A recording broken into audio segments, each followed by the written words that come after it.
M A pass, বাবা নেই, আজকে প্রেমিকা।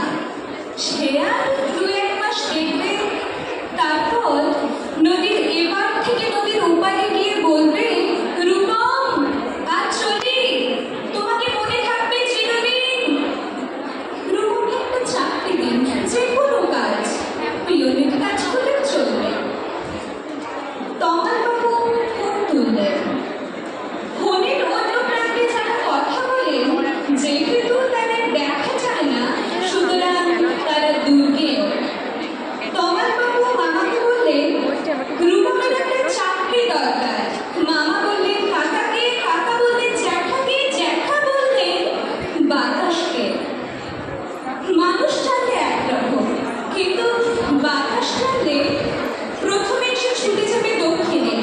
সে বলবে দক্ষিণের অরণ্যকে, অরণ্য বলবে আগুনকে, আগুন গেল আলিমুদ্দিন স্ট্রিটে, আলিমুদ্দিন ছুটল নদীকে বলার জন্য, নদী এসে আছড়ে পড়ল উপকূলে। আসমুদ্র হিমাচল বলে উঠল, রূপমকে একটা চাকরি দাও, এম এ পাশ করে বসে আছে ছেলেটা। কয়েক মাস বাদে হবে না, আমি বাড়ি ফিরছিলাম সন্ধ্যাবেলায়। গরিব মনে সাধু চোরের চটকা দেখে থমকে দাঁড়ালাম।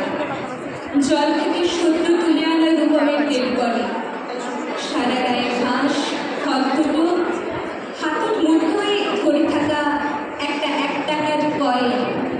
পাবলিক ফোন থেকে কাউকে ফোন করতে চেয়েছিল রূপম।